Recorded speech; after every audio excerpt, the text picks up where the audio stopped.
What's up guys, I am the Review Dude and I'm out at Sound Select in Johannesburg, bringing you another raw and unscripted review video. Today we're going to be having a look at the much anticipated Pioneer Opus Quad. Let's get into it.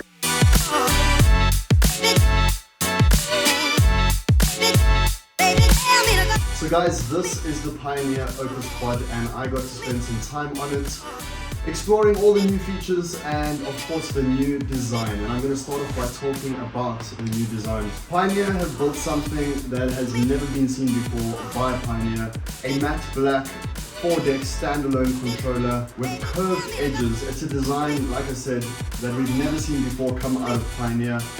And I'm going to start off by saying, is this the answer to the Denim Prime 4? You can leave your comments in the comment section and let me know what you think about that. So that's the design of the actual controller. It's got a really nice feel to it. It feels elegant and classy. It's got a matte black finish, and then on the sides it has a brown earthy kind of color on the sides. It's really different to what we've seen from Pioneer. Some of the knobs have got rose gold trimmings, which is also something we've never seen on a Pioneer product ever before. Let's get into exactly what this product is all about. So as mentioned, the Opus is a 4-deck standalone controller. It has 2 physical decks which can be switched between deck 1 and 3 and deck 2 and 4. We have seen that before. It has 5 inputs. It has 2 USB-A inputs on the front face of the controller, and at the back you'll see an SD input as well as a USB Type-C input, and that's going to be for your laptops or your iPads or your phone. And then next to that we see a USB 3.2 USB input, and that's going to be for your SSD drives. Lots of inputs. I believe that it is also going to be able to work with Serato DJ Pro. So first thing we're going to look at is the 5 screens that are on this controller.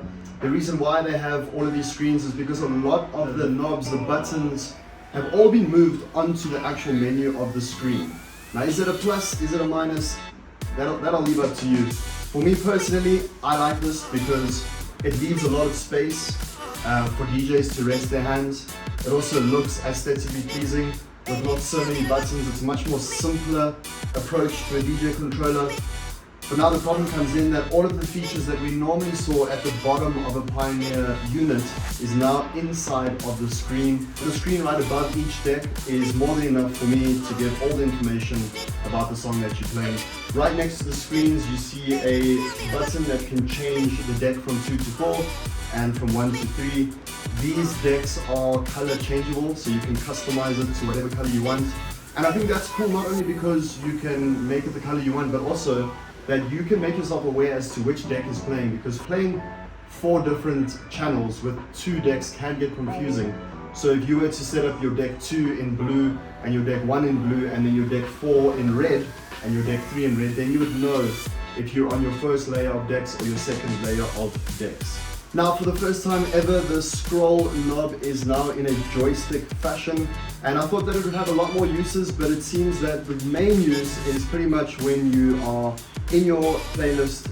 You can scroll a lot faster through your playlist. I thought it would be quite cool if you could use this in the XY pad, but unfortunately it's just for that. It's a little bit of a cool feature, kind of gives it a nice feel. Again, I've never felt or seen anything like this on a controller before, so I guess it is kind of refreshing, but I just hoped and wished that it would have more functions. The hot cues have now moved right beneath the screen above the decks. And again, I personally like that because sometimes if the hot cues are at the bottom, you can mistakenly press one when you're trying to cue or play a track. So without the hot cues at the bottom, it just leaves less chance for you to make a mistake while you're DJing. So we see a total of 8 hot cues, and these can be also customized to whatever color you want. We have the quantize button and the beat loop. The beat loop button is one of the buttons that is now in rose gold. Of course your shift button so that you can access other options on the controller itself. Of course your vinyl mode, which we've seen on every single other controller or unit. It also has your beat sync and your master, as well as your tempo range and your master tempo. The jog wheel itself, when put on lights, it feels quite nice. This is a new design to this jog wheel that Pioneer have come out with. I personally like it. I think it feels nice. I like this new design. It's got lines that pretty much slant forward, pretty much in the direction that your normal traditional turntable would go. I'm still yet to test the scratch function, but I hear that it is touch sensitive. It does feel a little bit sort of loose. I don't know if that's what they were going for, but it does feel a little bit loose compared to your CDJ 3000s. We have now your beat jump. There is no track search or skip track, it's just a beat jump, and that basically helps you to skip through a track a lot faster than just your normal track search. Of course, then your cue and play, feeling ever so good. Pioneer have just mastered that from day one. And then we have a look at the mixer itself. Now, on the right hand side of each deck we have the pitch slider, and I must admit it is very loose. Compared to the other units, the CDJ 3000s and before that, there was a lot more resistance on the pitch slider. Also, there's no sort of physical groove for you to know that you're back at 0. So you would physically have to look at your screen and make sure that it's back at 0 so that you can mix your next song. So on the pitch slider, that's just my personal opinion. Wish it had more resistance and just that physical knob so that you can physically feel when you're back at 0. Now let's have a look at the mixer. Mixer comprises of 4 channels, and we have the effect parameter as well as the effect on-off at the bottom right. Just like we've seen on any other controller, a lot of the functions have transitioned onto the actual screen. You basically click beat effects and that will bring you to the effects screen, and then you can use the beat effects selector to basically choose what effect you want to choose, and then you can choose 4 different effects, put them in a bank, and those can be your 4 effects that you want quick access to, and you can also apply them to each channel individually. I'm not too sure how I feel about it all being transitioned on the screen, because you know, if you've played on a lot of Pioneer mixes, you're used to the echo and delay and reverb being right here, and you can just select it, turn it on and go. But now it's all on the screen. What's cool though about the effects is that it has an XY pad. Now that's going to enable DJs to become more creative with the effects. Now the screen itself gives us a lot of information. From when your channel slide is up, it literally shows that that deck is on air, and when you bring it back down, that goes away. So the options and the menu on the screen is going to be something that you're really going to want to dive into. You can really customize this controller to exactly how you want it from the different colors. Next to the screen though, we see a smooth echo. We have seen this before, and it's a really cool function. You can assign the smooth echo to pretty much almost every single button here, from when you cue a track to a hot cue to killing a channel, and then the smooth echo will take effect. You can also set how much smooth echo you want, and then of course you can turn it on and off. You can even apply it to an individual channel of your choice. Again, a very customizable product right here. As usual, we see your 4 channels with your 3 band equalization, and then we have our color effects. This controller comes out with 6 color effects, which is pretty cool, and gives you a lot of different options as to what you want to do on your track. Now, what's cool about this controller is that it has 2 microphone inputs, both with an XLR and quarter-inch jack combo. So one of them is in the back, and then you've got your 3-band equalizer in the traditional spot that we'd always see it on a mixer. And then your second mic input is on the front left, and it also has your volume control and your 3-band equalization. Now, like all Pioneer products, they work hand in hand with Rekordbox, and I do suggest that if you are using a Pioneer product that you get Rekordbox. I myself am a DJ that just pitches up to a club and I just DJ. I've played on Newmark equipment, I've played on Gemini equipment, I've played on Denon equipment.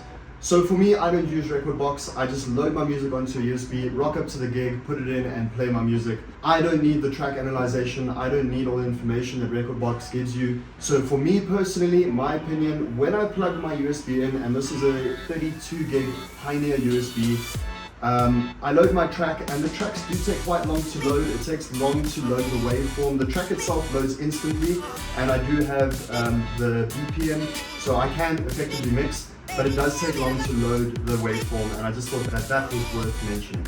Let's talk about the connectivity on the Opus Quad. Now, this Opus Quad has got Wi-Fi capabilities, and you can stream music directly from your iCloud using Wi-Fi onto one of these channels. Absolutely amazing.